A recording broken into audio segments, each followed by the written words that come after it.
Everything is new again, walking with a permagrin, head so high. I'm back with you and all is right. Shaking on the apple tree, ticking off the honeybees, watch them fly. It's just like we never said goodbye.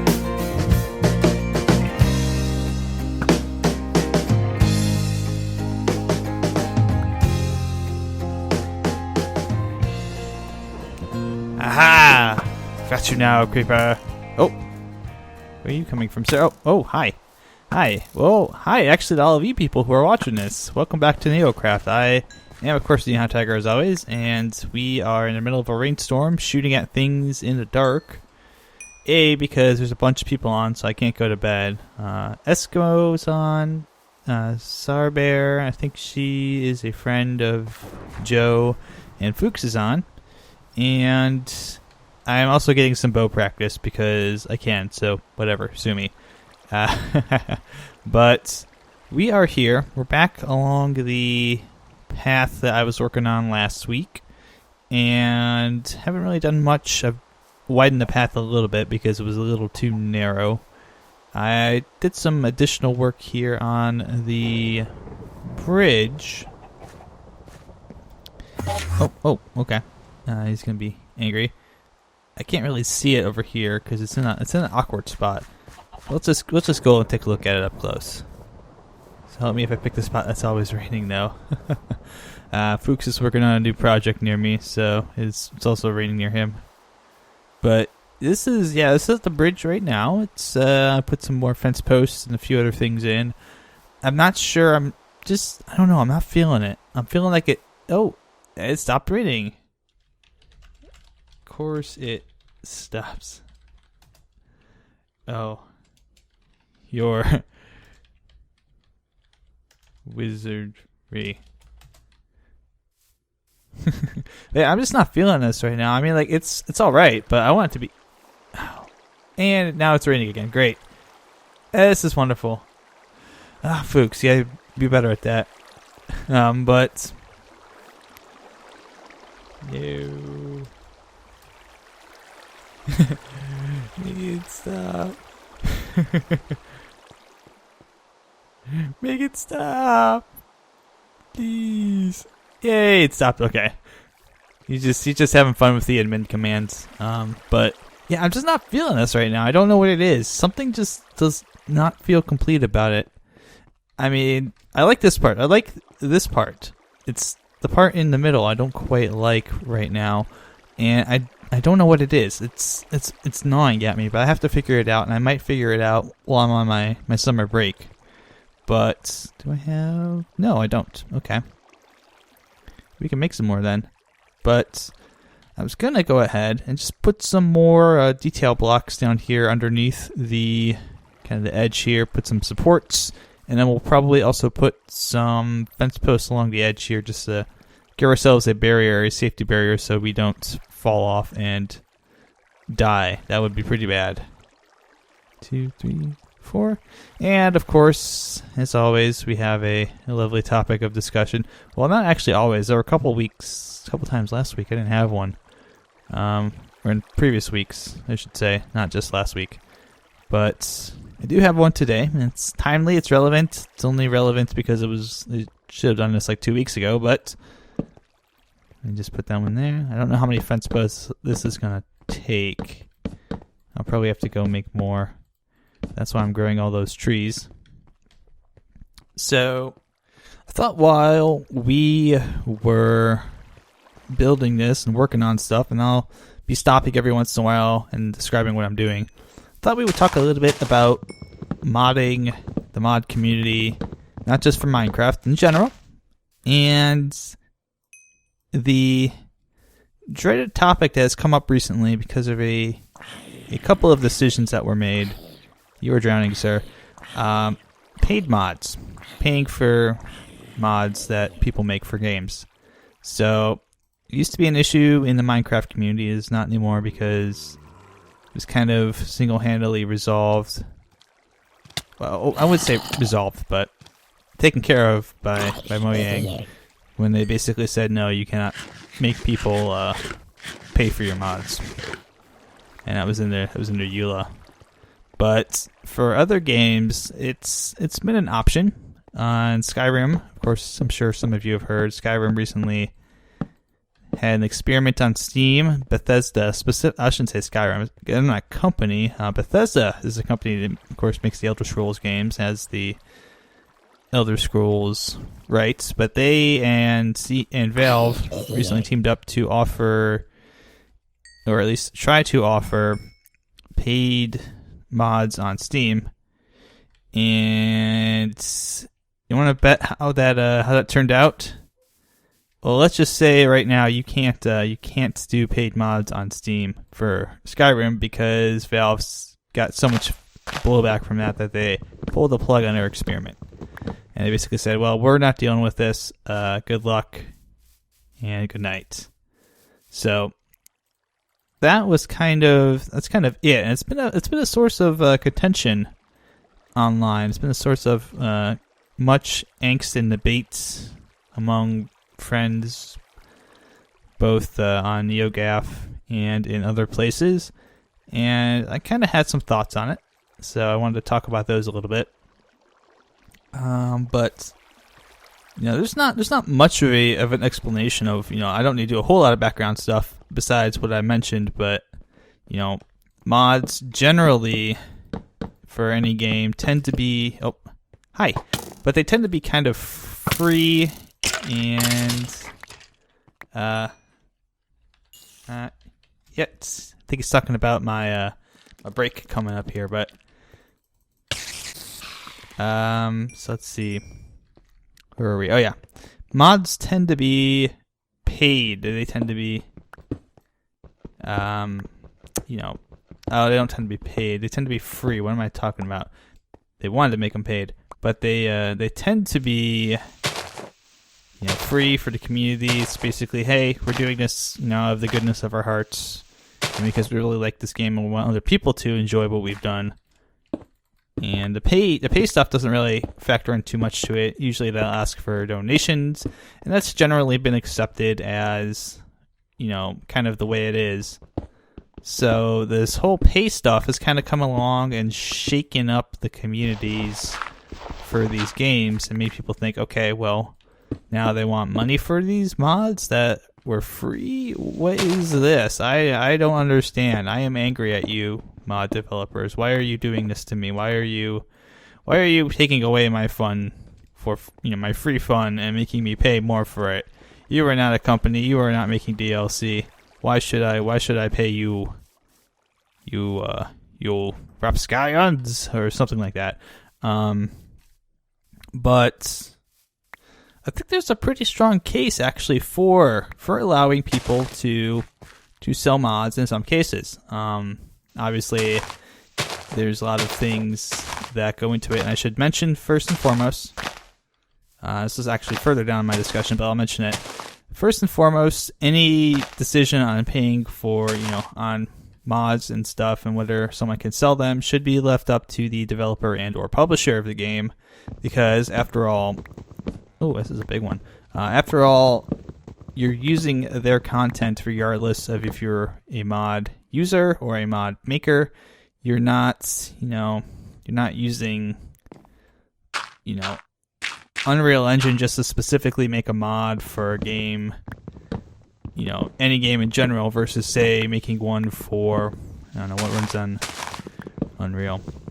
Pick any game that runs on Unreal Engine. Let's just say they had Gears of War for PC, and you made a rainbow mod for Gears of War that turned all the blood that was in the game into rainbows that shot out of people.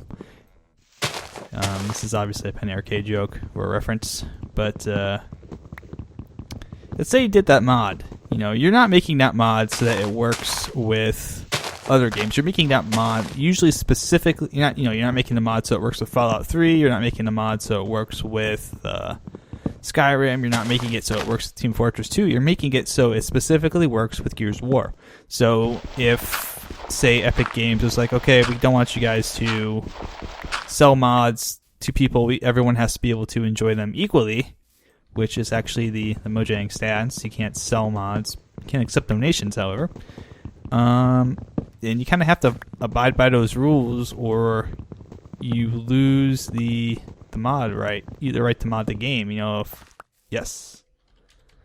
kind of lose that right to do the stuff that's in the end user license agreement if you decide to void it yourself. You're violating an agreement that you agreed to as part of playing the game, and yes, modding does count, I guess, as playing or using the game, so that would probably run afoul.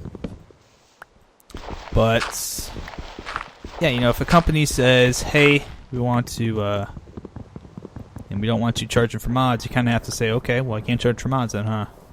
And that's the final, that's the final word. But if they are okay with it, if they're okay with the idea, if they don't, say no, you can't do that. If they say yeah, you can do it, as long as even if they don't set out any rules, if they just say hey, you can do it, it then comes up to each of the individual modders if they choose to sell their mod or not, and that's just a personal decision that each modder has to make, and there's nothing wrong with that either. It's a decision. It's not probably an easy decision because you do have to factor in a lot of different things with that. I think that looks good,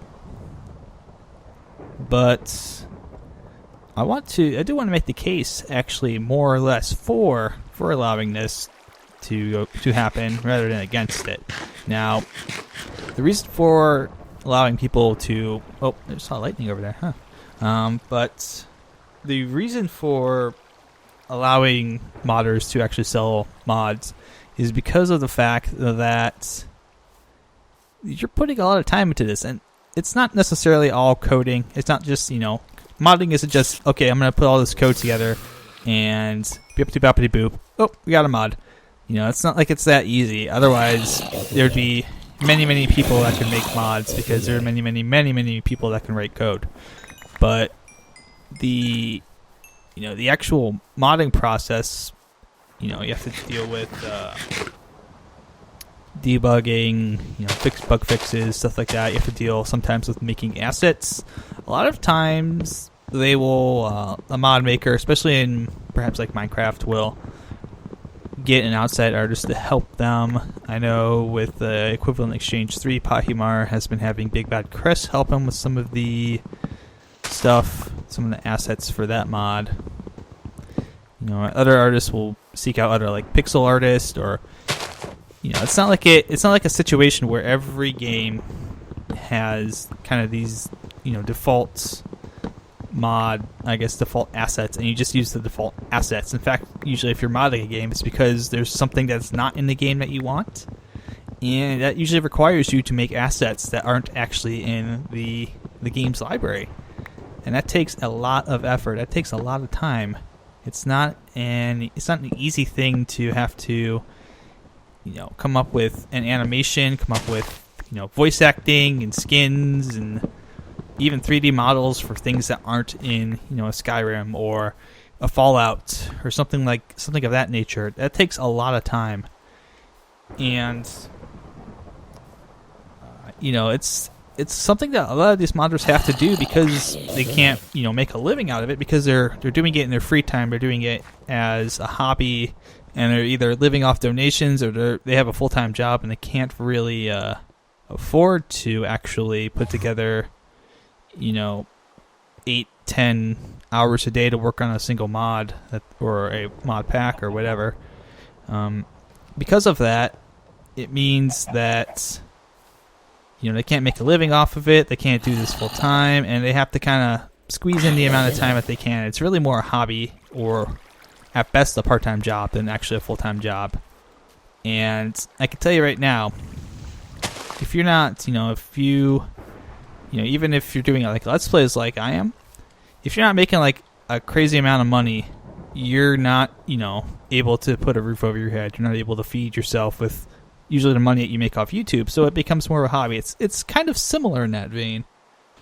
Because you can't afford to do it as a full-time job. If you have the opportunity to actually do it as a full-time job, maybe you want to. Maybe that's, I don't know what I want to make. I think I wanted to make, yeah, I want to make some of these. I'm just gonna make some simple supports. But you know, if you had the opportunity to do something you had as a hobby, as a full-time job, and you get to enjoy it, and other people would get to enjoy what you do, why wouldn't you want to do it? Why wouldn't you say, okay, I can actually make some money off of this, and I can provide for, if you have a family, I can provide for my family? Why the hell wouldn't you? It makes a lot of sense to me. But,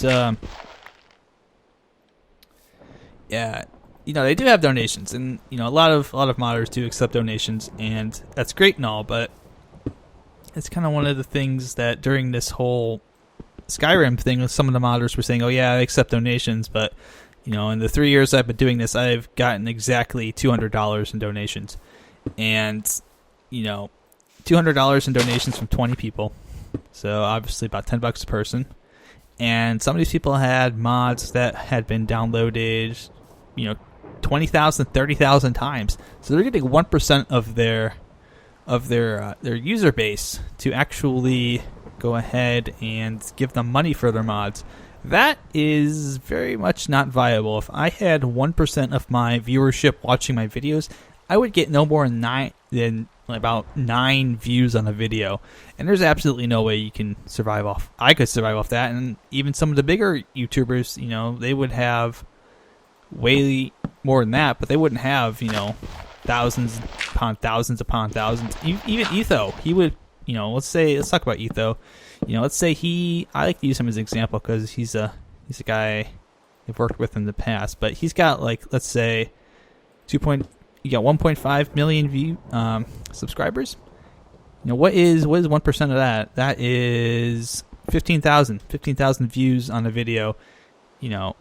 He can live off that, but he's got to be putting out so much content that he's getting 15,000 times 10 or something like that. He's getting making 10 videos a day. That's just not sustainable from a sanity standpoint. You'll go crazy trying to make that many videos in a day. So it's 1, 2, 3.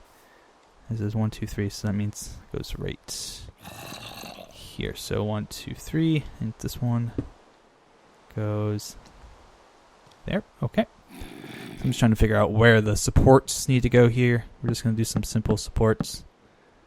I'm probably just going to have these pilings go straight down to the bottom layer of rock where they would be no longer visible.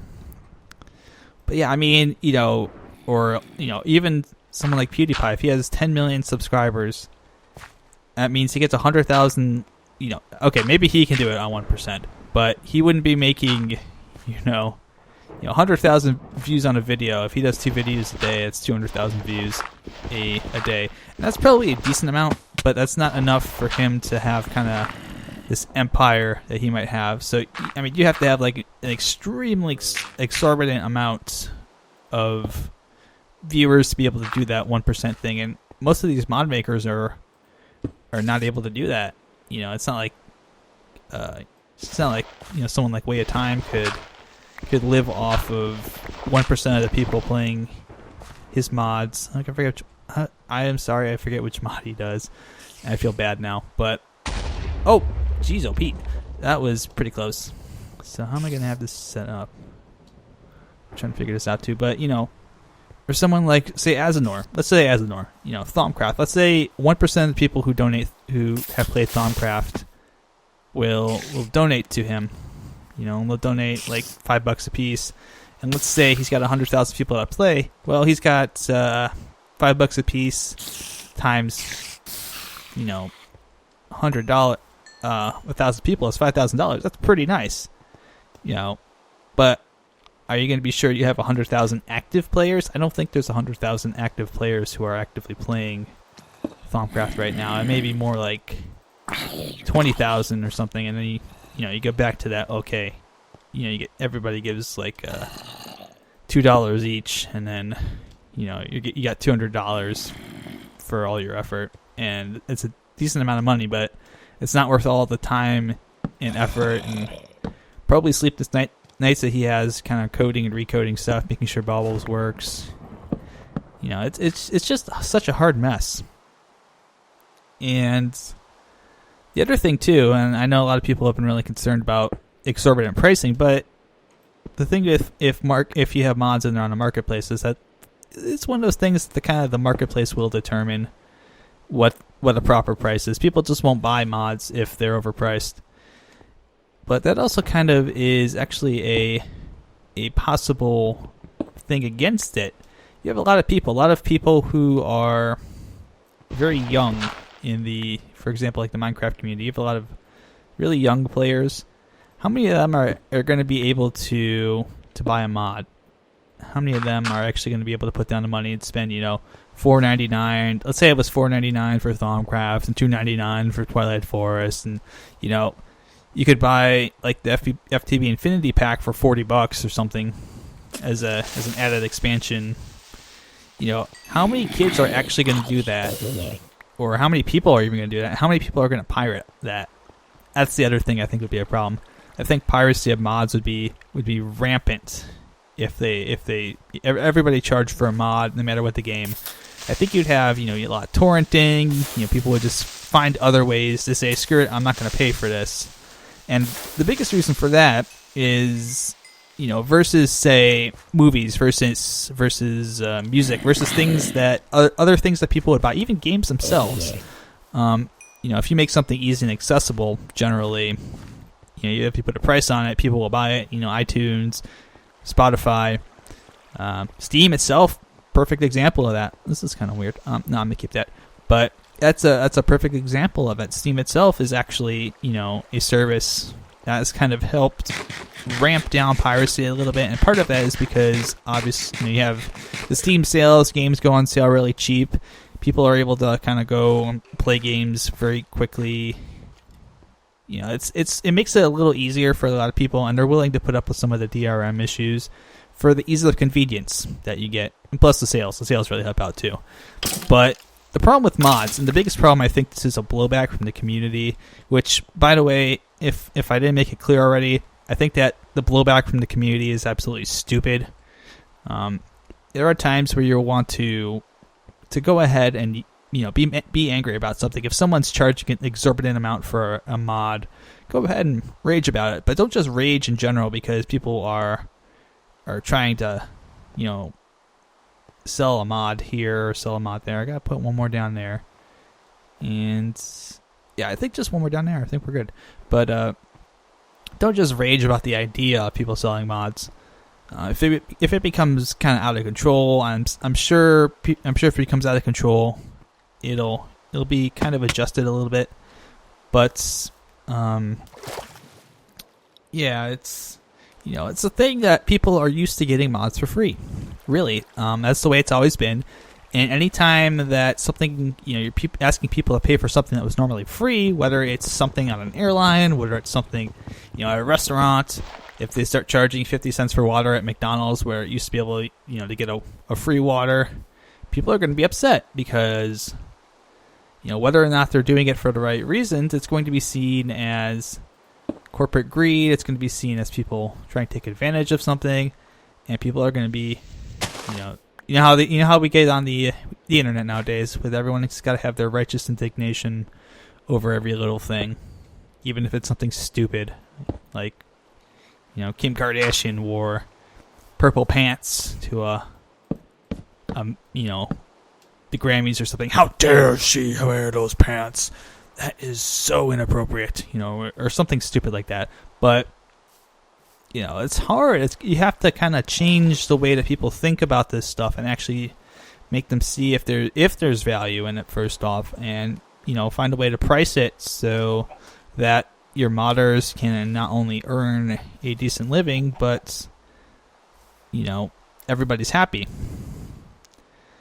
And I think that's the big issue. I think there's a lot of people who see all these mods and added content, and some people do it for free, and some people do it for free, but they might charge a small fee if they could. And most people just think that all the mods should be the same and they should all be free. And oh my God, there's a skeleton up there. I'll have to shoot him down. But I don't necessarily think that's the case. I think there are some mods that are worth paying a little bit of money to, and helping out people who might otherwise, not be able to kind of do this thing full time if, they have to work a 9-to-5 job just to keep the kids fed, but they love modding.